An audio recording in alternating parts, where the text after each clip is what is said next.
Not feeling like yourself? In today's video, we're going to talk about how to find your inner confidence and the 3 biggest confidence mistakes people make. Stick around for a story also about how a young woman who I was working with was not being fully utilized at work because she had not stepped into her space of confidence either. I hope this is a story that you can relate to, because it is one that I do, and I think a lot of us struggle like this. But first, let's talk about where confidence comes from. Confidence comes from your sense of self-worth. If you believe that you have the value, the skills, the capacity to deliver in your heart, you are going to have confidence. You're going to know, I've got this. There are tons of times in my life where I've been in situations where somebody has asked me to deliver something that I know without a doubt I can do. I've done it a million times. I'm confident. Whenever I water ski, in fact, I get up behind the boat. I remember when I was first learning, and I used to just think, am I going to get up this time? Because I had to get up on one ski and put my feet in, and it was new, and I'd always wonder if I could balance and get up. Now, if I don't get up behind a boat when I get pulled, I'm shocked. What happened? And I laugh. I think it's crazy. What did I do wrong that I didn't get up? I don't even think about it. I'm so confident that I just think I'm getting up. That's what happens when you have a real good sense of self-worth in all aspects of your life. Your confidence stays high even in situations where you may fail. That's a beautiful thing. So in order to keep that level of self-worth and have high confidence, we first have to understand where we have value. Where is it that we bring our skills to the table that people can look at and feel lifted by us? We must accept that that is within us, that we have value intrinsic to who we are that we can offer to those around us because of the nature of who we have become through our life experience. When you are in that space, you can then say, I have value. I know I bring something to the table. And that is only something you can provide for yourself. You cannot wait for something to come outside of you to tell you you have value. It must come from within. So the way to do this is to practice self-compassion. Practice of self-compassion allows you to forgive yourself for the failures that you have had or the mistakes you have made that keep you from thinking that you are worthy, that keep you from thinking that you have value.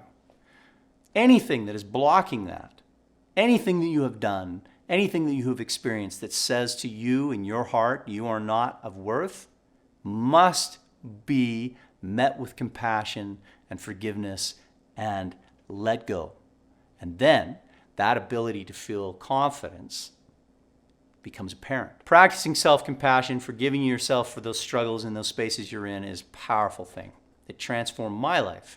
And I hope if you're not doing it, that rather than beating yourself up and saying when you're struggling, you get to it, you better go off and work hard, yelling at yourself, berating yourself, these are things that get you to the minimum bar of performance, but the moment you let up, you drop because you're so exhausted from this berating that you have to do to keep yourself going. Self-compassion lifts you far beyond, keeps you at levels of performance that we all want to be at. The final thing that we need to do to really understand where confidence comes from is discover who you are and be honest about who you are to yourself. This is a powerful thing. This is really the essence of vulnerability. Deep, deep honesty about where you're at, what you can do, what you can't. Looking at the whole picture and accepting all of it and still loving yourself is what brings you confidence. When we lie or hide or don't own the space that we're in, and we try to put on that cover of, hey, this is me, look at, and you're trying to be what you think you should be instead of what you are, you inform others of someone that is a caricature that you're presenting and saying, this is who I am, and they may not be able to see it because it's an act, and it causes distrust.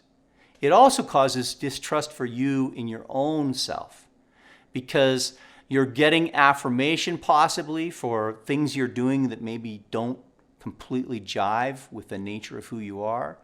It is like lying to yourself, and you begin to gaslight yourself with your dishonesty, and it will confuse you and make your confidence diminish because you are confused. When you act with honesty, when you say, this is who I am, this is where I'm at, and you are okay with it, and you offer yourself compassion, and you take that step, and you move with honesty, staying true to what you believe, wow, every step you take is something that builds confidence, because you're now telling yourself, this is who I am. When I take this step and I act in this way, the people around you that see who you are, that are capable of recognizing the benefit that you're giving for how you're acting with honesty, will sustain you.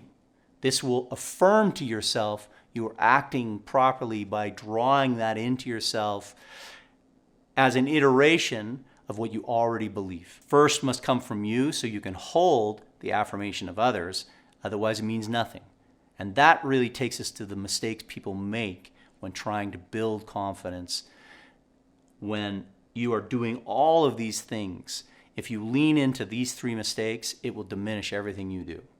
First thing is people pleasing. Too often, I see people that are consumed with filling the needs of all those around them, listening to all of that and neglecting what it is themselves they are trying to chase and do and accomplish. When we do this, when we give up our own desires for others consistently in the desire to receive affirmation from the kindness that we give, or just the desire to help and neglect ourselves, it begins to wear on us. It drains us. It can cause us confusion, like when we don't act with honesty. If we look to others, the second thing, for approval. If we say, I know that if I get approval for this, what I'm doing, then I'm good. We can fail sometimes to really achieve what we want. Because maybe you're chasing a dream, or maybe you're chasing a belief that in the circle of friends you're in right now is not met with approval. And so in that moment with those people around you, as you act looking for their affirmation, their approval of who you are, and you don't get it, it can completely diminish your capacity to keep moving forward. You won't have the confidence because you're basing your confidence on people outside of yourself, rather than saying, I know I have the skill. I know I'm capable. I know that I can accomplish this. I don't need you to tell me that I can or can't. I'm going for it anyway. And you see this in movies all the time where, some kid grows up in a home that his dad doesn't understand who he is. And I saw this kid in a mining town growing up, and his dad wants him to work in the mine, and he's got a scientific brain, and he's wanting to create a new fuel for rocket ships. And he goes down a lane that his father cannot see. And he faces absolutely brutal criticism from his father. But this kid knows who he is to his core. And he's not waiting for his dad to approve before he acts. He's chasing his dream. And when he finally breaks through and does it all, his dad can finally see and give him approval. But first, this boy had to approve himself and get there. Waiting for recognition before acting is another thing. If you think you're good at something and you're like, oh, I'd love to try out for this team because I think I'm pretty good at sports, but you want maybe the coach to come to you and say, hey, I'd like you to try out. That coach may never ask. You don't try out, you don't even get a chance to be seen and recognized for what you're good at. Step out on the limb. Go try out. Submit that paper. Apply for that job. Go after what you want without waiting.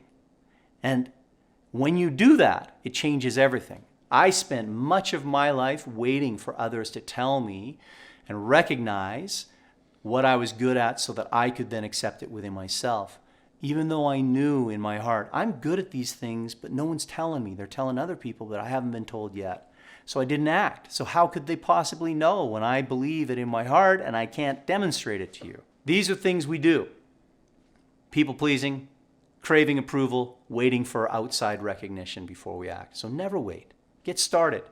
I want to tell you a story of somebody that I felt demonstrated real confidence when given the opportunity. I was coaching in a space back when I was a consultant, and there was an admin assistant for one of the guys I was coaching in his team who had a college degree. She was very engaged and interested in what was going on at work, had good insights. I felt she was being underutilized, and I was talking to her about what she wanted to do as a part of the interviews that I do with all of the team members of anyone I coach, and discovered she wanted to do more. She actually wanted to be a coach herself.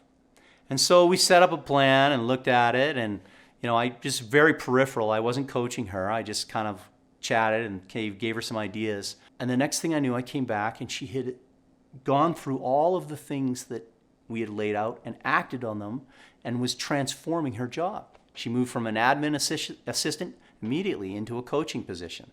And then she just kept building, eventually getting to a point where she developed her own practice, transformed her own life, became a coach herself, left that company, and is standing on her own, generating her own income and changing people's lives with what she does. All of this because she didn't wait. She did not wait to be recognized. She did not wait to act on what she needed to do, because she knew in her heart what she was and what she wanted to do and just needed to see the path forward. Given the path, she charged and took it and transformed everything about her life that she had been doing when I first met her. It was incredible. Something fun to watch. So as a leader, if you are in a space where you want to have confidence, practice these things. Go through the steps. Allow yourself to build confidence and take action to not undermine that. And you will find that it begins to flow to you freely. Hope you liked the video. I'm James. Stick around. There's more to come.